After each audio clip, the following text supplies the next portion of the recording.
дар идомаи бозиди кори президенти ҷумҳурии Тоҷикистон пешвои миллат муҳтарам Эмомалӣ Раҳмон дар нерӯгоҳи Роғун бо ҷараёни корҳои сохтмонӣ дар сарбанди ин иншооти бузурги гидроэнергетикӣ шинос шуданд. Сарбанди нерӯгоҳи Роғун аз қисмҳои ядро, филтрҳои минтақаи гузариши дуюм ва сеюм, призмаи такядевори поёнӣ, призмаи такядевори болоӣ, борсангҳои BF болоӣ ва поёнӣ иборат буда, баъди пурра ба анҷом расидан бо баландии 335 метр баландтарин сарбанди регусангӣ дар ҷаҳон хоҳад буд.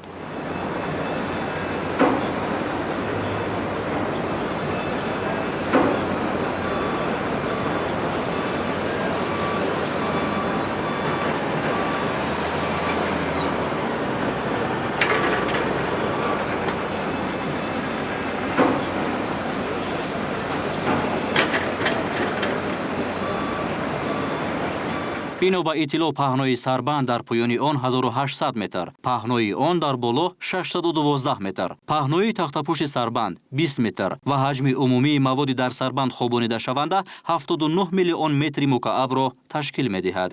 аз ҷониби ширкати Тоҷик гидроэлектромонтаж барои сохтмони нерӯгоҳи барқии обии Роғун зиёда аз 8900 нафар кормандону муҳандисон ва 1460 адад мошину механизмҳои ҳозиразамон сафарбар гардидааст. ҳар як масъулие ки ба сарбанди нерӯгоҳи барқии обии Роғун қабат ба қабат хобонида мешавад, аз ҷониби комиссияи доимамалкунандаи намояндаи фармоишгар ва пудрачии кул сифати корҳо ба тариқи шабонарӯзӣ назорат карда мешавад.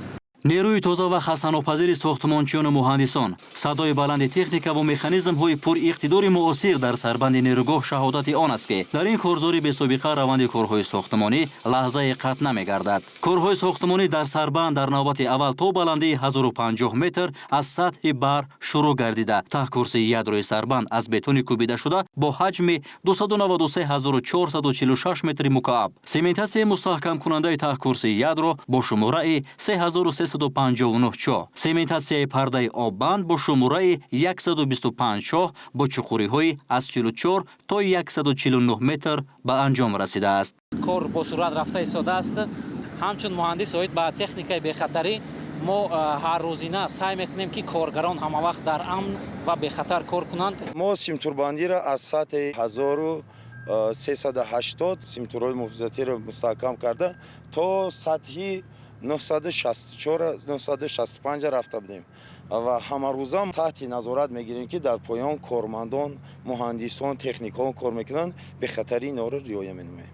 зимни мулоқоти қаблӣ бо муҳандисону бунёдкорони нерӯгоҳи Роғун президенти ҷумҳурии Тоҷикистон муҳтарам Эмомалӣ Раҳмон дастур дода буданд ки корҳои бардоштани сарбанд дар соли 2026 ба баландии 1155 метр аз сатҳи бар ва пуркунии обанбор то сатҳи 1140 метр расонида шавад. дар робита ба ин ба пешвои миллат муҳтарам Эмомалӣ Раҳмон иттилоъ дода шуд ки бунёди сарбанд тибқи дастур ва нақшаи кории тасдиқ гардида ба роҳ монда шуда, сарбанди нерӯгоҳ ба нуқтаи 1155 метр пеш аз муҳлат бардошта шуда, пуркунии обанбор дар муҳлатҳои наздик то ба сатҳи 1140 метр аз сатҳи бар расонида мешавад.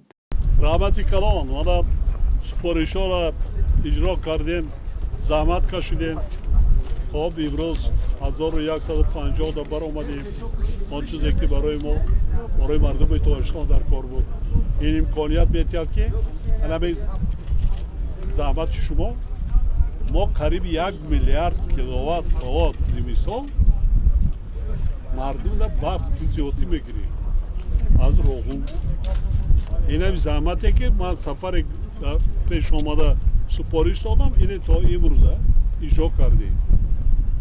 яъне мисли соли гузашта мардум азият намекашад. ин кори кардагӣ шумо чӣ қадар кори хайр, чӣ қадар кори савоб, шумо бисёр кори таърихӣ кардаисонанд.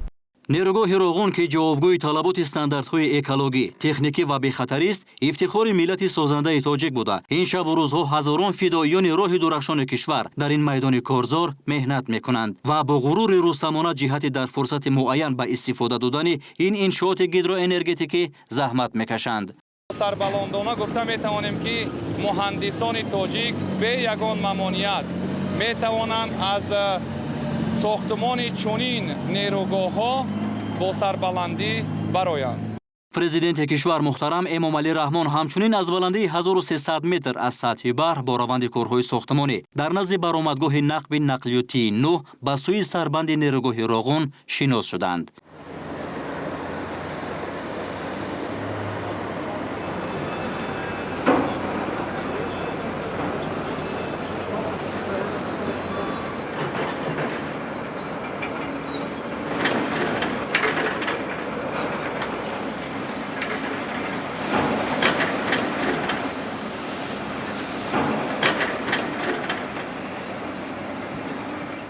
ба пешвои миллат муҳтарам Эмомалӣ Раҳмон иттилоъ дода шуд, ки дар минтақаи сарбанди нерӯгоҳи Роғун кор ба таври шабонарӯзӣ дар ду баст ба роҳ монда шуда. Ҳама рӯза зиёда аз 160 техникаю механизми муосир ба он сафарбар гардидааст. Зимни суҳбат бо кормандони муҳандисию техникии нерӯгоҳ, пешвои миллат муҳтарам Эмомалӣ Раҳмон таъкид намуданд, ки дар иҷрои корҳои сохтмонии сарбанд сифати кор ва риояи ҳатмии стандартҳои байналмилалӣ дар мадди аввал гузошта шавад. Зеро рисолати ватандӯстона ва бунёдкоронае, ки имрӯз бо нангу номуси миллӣ ва иродаи шикастнопазир анҷом дода мешавад, барои садсолаҳо ва ояндаи дурахшони Тоҷикистони соҳиби истиқлол пешбинӣ гардидааст. Зимни бозид аз нерӯгоҳи Роғун президенти Ҷумҳурии Тоҷикистон муҳтарам Эмомалӣ Раҳмонро Сарвазири Ҷумҳурии Тоҷикистон Қоҳир Расулзода, дигар масъулини ҳукуматӣ ва роҳбарони вазорату идораҳои дахлдор ҳамроҳӣ намуданд.